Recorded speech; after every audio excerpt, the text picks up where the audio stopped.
നമസ്കാരം. നമ്മുടെ കേരളത്തിൽ നടക്കുന്ന ചില സംഭവങ്ങളൊക്കെ കാണുമ്പോൾ സത്യത്തിൽ ചിരിക്കണോ കരയണോ എന്ന് പറയാൻ പറ്റാത്ത ഒരു അവസ്ഥയിലാണ് നമ്മൾ ഓരോരുത്തരും. അതായത് ഈ പ്രതിഷേധിക്കുക അല്ലെങ്കിൽ പ്രതിഷേധം എന്നൊക്കെ പറയുന്നത് ഓരോ മലയാളിയെ സംബന്ധിച്ചിടത്തോളം അല്ലെങ്കിൽ ഒരു പൗരനെ സംബന്ധിച്ചിടത്തോളം വളരെ വലിയൊരു കാര്യമാണ്. നിലവിലുള്ള രാഷ്ട്രീയ സാഹചര്യങ്ങൾക്ക് അല്ലെങ്കിൽ സർക്കാർ നടത്തുന്ന ചില നിലപാടുകൾ ഇതിനെല്ലാം എതിരെ നമ്മൾ പ്രതിഷേധിക്കാറുണ്ട്, പല രീതിയിൽ പ്രതിഷേധിക്കാറുണ്ട്. ചിലരൊക്കെ ഒറ്റയാൾ പോരാട്ടങ്ങൾ അല്ലെങ്കിൽ ഒറ്റയാൾ സമരങ്ങൾ, ഒറ്റയാൾ പ്രതിഷേധങ്ങൾ എന്നൊക്കെ പറഞ്ഞിട്ട് നടത്തുന്നതൊക്കെ നമ്മൾ സ്ഥിരമായി കാണുന്ന കാഴ്ചകളിൽ ഉൾപ്പെടുന്നൊരു കാര്യമാണ്. കേരളത്തിൽ അടുത്തിടെ രണ്ട് തരത്തിലുള്ള പ്രതിഷേധങ്ങളും അതിനോടുള്ള പ്രതികരണങ്ങളുമാണ് നടക്കുന്നത്. ഒന്ന്, കറുപ്പിനെതിരായി നടക്കുന്ന ഒരു പ്രവർത്തനം. രണ്ട്, ബാനറുകളെ ഭയപ്പെടുന്ന ഭരണവർഗം. ഇത് രണ്ടും സർക്കാരിൻ്റെ രണ്ട് അരക്കാലുകൾ എന്ന് തന്നെ പറയാൻ പറ്റുന്ന ഒന്നാണ്. ഒന്ന് മന്ത്രിസഭയും മറ്റൊന്ന് ഗവർണറും അടങ്ങുന്ന രണ്ട് അരക്കാലുകൾ ആണ് ശരിക്കും ഈ പ്രതിഷേധങ്ങളെ ഭയക്കുന്നവർ. എന്തിന് പ്രതിഷേധങ്ങളെ ഭയക്കണം? ഇവരാരും പ്രതിഷേധിക്കുന്നതുകൊണ്ട് എന്തെങ്കിലും മുഖ്യമന്ത്രിക്കോ അല്ലെങ്കിൽ ഗവർണർക്കോ എന്തെങ്കിലും പ്രശ്നമുണ്ടാകുമോ എന്നുള്ളതാണ് നമ്മൾ ചിന്തിക്കേണ്ടത്. ഇനി ആദ്യത്തെ കാര്യത്തിലേക്ക് വരാം, കറുപ്പിനെ ഭയക്കുക. അത് ഏറ്റവും കൂടുതൽ ഉണ്ടായ ഈ ബ്ലാക്കോഫോബിയ പോലെ എന്നൊക്കെ വേണമെന്നുണ്ടെങ്കിൽ നമുക്ക് പറയാം. കറുപ്പിനെ ഭയക്കുന്ന ഒരു സംഭവം ഉണ്ടായിരിക്കുക നമ്മുടെ മുഖ്യമന്ത്രി പിണറായി വിജയനാണ്. അദ്ദേഹം നവകേരള സദസ്സുമായി കേരളത്തിൻ്റെ 140 മണ്ഡലങ്ങളിലൂടെയുള്ള യാത്ര ഇങ്ങനെ പുരോഗമിക്കുകയാണ്. വടക്ക് നിന്നും തെക്കോട്ടേക്ക് ആ യാത്ര മുന്നോട്ട് പോയിക്കൊണ്ടേ ഇരിക്കുകയാണ്. അപ്പോൾ ഈ യാത്രക്കിടയിലെല്ലാം യൂത്ത് കോൺഗ്രസ് പ്രവർത്തകർ നേരത്തെ തന്നെ UDF തീരുമാനമനുസരിച്ച് നവകേരള സദസ്സിൽ ഒരിക്കൽ പോലും UDF പങ്കെടുക്കില്ല, അവിടെ വികസന പ്രവർത്തനങ്ങളിലൊന്നും ഞങ്ങൾക്ക് സംസാരിക്കാനൊന്നുമില്ല എന്നൊക്കെ UDF ഇതിനെക്കുറിച്ച് നേരത്തെ തന്നെ ഒരു മുൻധാരണയിലെത്തിയിരുന്നു. പ്രതിഷേധിക്കും എന്ന് നേരത്തെ പറയുകയും ചെയ്തിരുന്നു. അതിൻ്റെ ഭാഗമായിട്ട് മുഖ്യമന്ത്രിയുടെ വണ്ടി കടന്നു പോകുന്ന, അതായത് സൂപ്പർ ബസ് കടന്നു പോകുന്ന വഴികളിലെല്ലാം തന്നെ നമ്മുടെ ഈ UDF പ്രവർത്തകർ അല്ലെങ്കിൽ യൂത്ത് കോൺഗ്രസ് പ്രവർത്തകർ കരിങ്കൊടിയുമായി എത്തുകയാണ്. ഇത് നേരെ വണ്ടിക്ക് മുന്നിലേക്ക് ചാടി വീഴുന്ന ഈ യൂത്ത് കോൺഗ്രസ് പ്രവർത്തകരെ രക്ഷിക്കാൻ വേണ്ടി, അതായത് വണ്ടിയുടെ മുന്നിൽ നിന്ന് രക്ഷപ്പെടുത്താൻ വേണ്ടിയിട്ട് നമ്മുടെ DYFI, SFI പ്രവർത്തകർ, CPM പ്രവർത്തകർ ഇവർ അവരുടെ ജീവൻ രക്ഷാ ഉപാധികളായ ഹെൽമെറ്റ്, വാരിക്കുന്തം തുടങ്ങിയ മാരക ആയുധങ്ങളുമായി ഇവരെ രക്ഷിക്കാൻ ശ്രമിക്കുന്നതൊക്കെ നമ്മുടെ കേരളത്തിൽ ഈ കഴിഞ്ഞ കുറേ ദിവസങ്ങളിലായിട്ട് കണ്ടുവരുന്ന ഒരു പ്രധാനപ്പെട്ട കാഴ്ചയാണ്. അവരെല്ലാം ഒതുക്കി മുഖ്യമന്ത്രിയുടെ രാജകീയ വാഹനം വളരെ മനോഹരമായി വളരെ വേഗത്തിൽ തന്നെ അവരുടെ ഇടയിലൂടെ കുതിച്ചു പോകുന്നു. അതിൻ്റെ ഇടയിലാണ് പൈലറ്റ് വരുന്ന വാഹനം ഒരു ബൈക്ക് യാത്രികനെ ഇടിച്ചു തെറിപ്പിക്കുന്നു തുടങ്ങിയ കലാപരിപാടികളെല്ലാം ഇതിനോടനുബന്ധിച്ച് നമ്മുടെ കേരളത്തിൽ നടന്നു വരുന്ന ഒരു കാഴ്ചയെ മാറിക്കൊണ്ടിരിക്കുകയാണ്. പൊതുവേ തന്നെ ഈ നവകേരള സദസ്സിന് വലിയൊരു പ്രാധാന്യം കിട്ടുന്നുണ്ട് എന്ന് മാത്രമല്ല അതിനകത്തിലുള്ള പങ്കാളിത്തം വളരെ വലുതാണെന്ന് നമുക്ക് കാണാൻ കഴിയും. ഒട്ടുമിക്ക ആൾക്കാരും ഭീഷണിയുടെ പുറത്താണെങ്കിൽ പോലും ഈ നവകേരള സദസ്സ് കാണാനായിട്ട് അവിടെ എത്തുകയും മുഖ്യമന്ത്രിയെ അങ്ങനെങ്കിലും ഒന്ന് കാണട്ടെ എന്ന് പറയുന്ന ഒരു അവസ്ഥയിൽ എത്തുകയൊക്കെ ചെയ്യുന്നുണ്ട്. ആൾക്കാരൊക്കെ അതിനോട് വലിയ രീതിയിലാണ് പ്രതികരിക്കുന്നതെന്ന് നമുക്ക് മനസ്സിലാക്കാൻ കഴിയും. ഇനി ഈ പറയുന്ന യൂത്ത് കോൺഗ്രസ് പ്രവർത്തകരെ നേരിടുന്ന രീതി ശരിയാണോ എന്ന് നമുക്കൊന്ന് ആലോചിക്കേണ്ടതുണ്ട്. പ്രതിഷേധക്കാർക്കെതിരെ നടത്തുന്ന എന്താണ് ശരിക്കും? നമ്മുടെ കേരളത്തിൽ ഇപ്പോഴൊന്നുമല്ല, നേരത്തെ മുതൽ തന്നെ ഈ കേരളത്തിൽ ഉണ്ടാകുന്ന പ്രതിഷേധങ്ങളെ അടിച്ചമർത്താൻ വേണ്ടി നടത്തുന്ന ശ്രമങ്ങൾ, ഭരണവർഗത്തിൻ്റെ കിരാതമായ ശ്രമങ്ങൾ നേരത്തെയും ഉണ്ടായിട്ടുണ്ട്. അതിൽ ഏറ്റവും കൂടുതൽ ഇരയായിട്ടുള്ള എനിക്ക് തോന്നുന്നു DYFI, SFI പ്രവർത്തകരാണ്. സ്വാശ്രയ ബില്ലിനെതിരായിട്ട് ഇവിടെ അടികൊണ്ടിട്ടുണ്ട്. അതും DYFIയും SFIയും അടങ്ങുന്ന വിദ്യാർത്ഥി പ്രസ്ഥാനങ്ങൾ തന്നെയാണ് അന്നും അടിമേടിച്ച് പിടിച്ചിട്ടുള്ളത്. അതിനുശേഷം ഈ പറയുന്ന പോലെ KSU പ്രവർത്തകരും യൂത്ത് കോൺഗ്രസ് പ്രവർത്തകരും തല്ല് വാങ്ങി പിടിച്ചിട്ടുണ്ട്. യുവമോർച്ച പ്രവർത്തകരും ഇതുപോലെ തന്നെ അടിയൊക്കെ വാങ്ങി പിടിച്ചിട്ടുള്ള കൂട്ടത്തിൽ തന്നെയാണ്. എന്നിരുന്നാൽ പോലും ഇപ്പോൾ ഇവിടെ നമ്മുടെ മുഖ്യമന്ത്രിക്ക് ഏറ്റിരിക്കുന്നത് ഈ കറുത്ത വസ്ത്രത്തോട്, കറുത്ത നിറത്തോട് തോന്നുന്ന ഒരു ഭീതിയാണ്, ഭയപ്പാടാണ്. ഈ ഭയപ്പാടിനെ മറികടക്കാൻ വേണ്ടി നമ്മുടെ ഭരണ സംവിധാനങ്ങളെ, അതുമല്ലെങ്കിൽ ലോ ആൻഡ് ഓർഡർ സിറ്റുവേഷൻ അല്ലെങ്കിൽ സംവിധാനങ്ങളെ ദുരുപയോഗം ചെയ്യുന്നു എന്ന് തന്നെ പറയേണ്ടി വരും. കാര്യം അവിടെ വരുന്ന ആൾക്കാരെ അങ്ങ് അടിച്ചൊതുക്കുകയാണ്.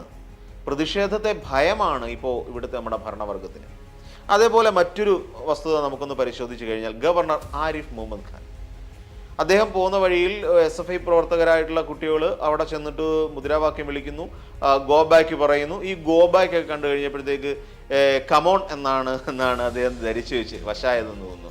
അദ്ദേഹം പതുക്കെ വണ്ടി തുറക്കുന്നു, വലിയ ഹീറോയിക് സ്റ്റൈലിൽ ഇറങ്ങിയിട്ട് നേരെ കം എന്നും പറഞ്ഞുകൊണ്ട് വെല്ലുവിളിച്ചുകൊണ്ട് ചൂടായി നിൽക്കുന്ന നമ്മുടെ SFI പ്രവർത്തകരുടെ കുട്ടികൾക്ക് നേരെ അടുത്ത് ചെല്ലുന്നു.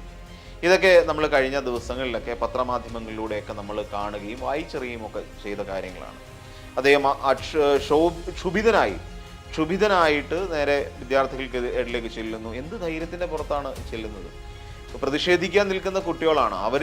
പ്രത്യേകിച്ച് ഗവർണറാണ്, ഗോ ബാക്ക് വിളിക്കുക മാത്രമേ ഉള്ളൂ. അല്ല അവർ കയറി തന്നെ ആക്രമിക്കില്ല എന്നുള്ള 100% ഉറപ്പിൻ്റെ പുറത്താണ്. തന്നെയല്ല, തന്നെ ചുറ്റി നിൽക്കുന്ന തൻ്റെ പ്രൊട്ടക്ഷൻ, സംസ്ഥാന സർക്കാരിൻ്റെ പ്രൊട്ടക്റ്റഡ് വിങ്ങുമായിട്ടുള്ള പ്രൊട്ടക്ഷൻ കൊടുക്കുന്ന വിങ്ങിൻ്റെയൊക്കെ ഒരു ബലത്തിലാണ് ശരിക്കും നമ്മുടെ മന്ത്രിമാരായിരുന്നെങ്കിലും ഈ ഗവർണറാണെങ്കിലും ആരായിരുന്നാലും ജനങ്ങൾക്കിടയിലേക്ക് വെല്ലുവിളിച്ചുകൊണ്ട് ഇറങ്ങിച്ചെല്ലുന്നത്. എന്തുകൊണ്ട് ആ സമയത്ത് ഏതെങ്കിലും ഒരു SFI പ്രവർത്തകന് ചെറുതായിട്ടൊന്ന് മനസ്സ് മാറി ഒരു കല്ലെടുത്തെറിഞ്ഞാൽ തീരാവുന്നേ ഉള്ളൂ ഈ ക്ഷോഭം എന്നൊക്കെ നമ്മൾ ആലോചിക്കണം.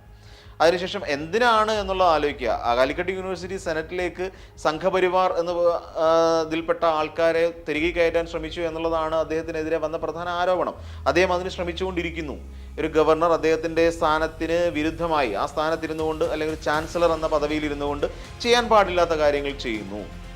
അതിനെതിരെയാണ് ശരിക്കും ഈ വിദ്യാർത്ഥി യൂണിയൻ, അതായത് SFI എന്ന് പറയുന്ന വിദ്യാർത്ഥി യൂണിയൻ പ്രതിഷേധവുമായി രംഗത്തിറങ്ങുന്നത്. അങ്ങനെ പ്രതിഷേധം കനക്കുന്നു. അവിടെയുള്ള വൈസ് ചാൻസലറെ ഗുണ്ട എന്നൊക്കെ വിളിച്ച ഒരാളാണ് ഈ മുഹമ്മദ് ആരിഫ് ഖാൻ എന്ന് പറയുന്ന ചാൻസലർ.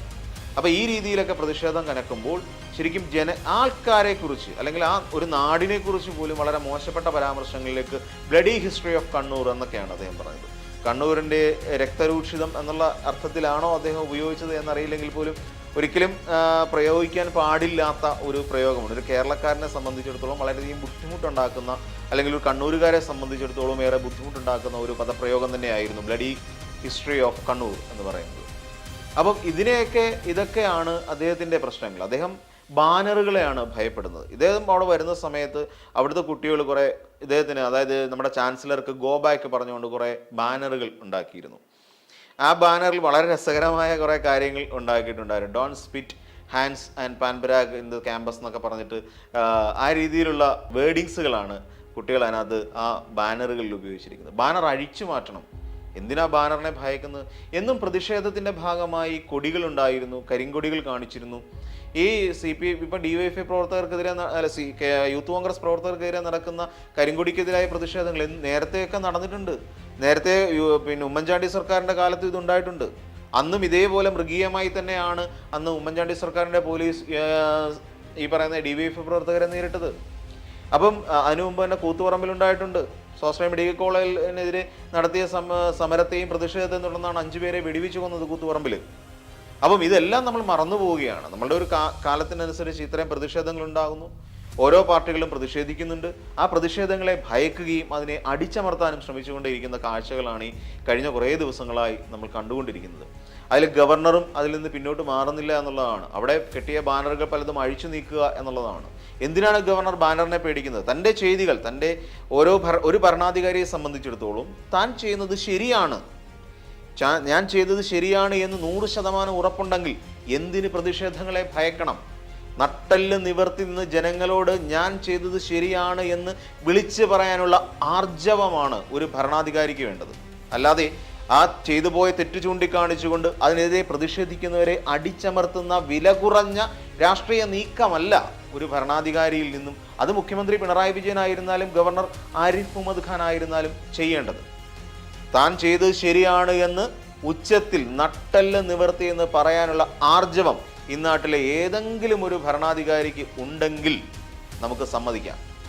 അങ്ങനെ ഉണ്ടാവാത്തിടത്തോളം കാലം ഈ പറയുന്ന പ്രതിഷേധങ്ങൾ തെരുവിലുണ്ടായിക്കൊണ്ടേയിരിക്കും. അതിൽ രാഷ്ട്രീയമില്ല, കക്ഷിയില്ല, വർഗമില്ല, വർണ്ണമില്ല, ജാതിയോ മതമോ ഒന്നുമില്ലാതെ പൊതുജനം, ഇന്ത്യൻ പൗരന്മാർ, ഇന്ത്യൻ സിറ്റിസൺസ് ഇറങ്ങിയിരിക്കും. അത് 100% ഉറപ്പാണെന്ന് ഞാൻ ഈ അവസരത്തിൽ പറയുന്നു.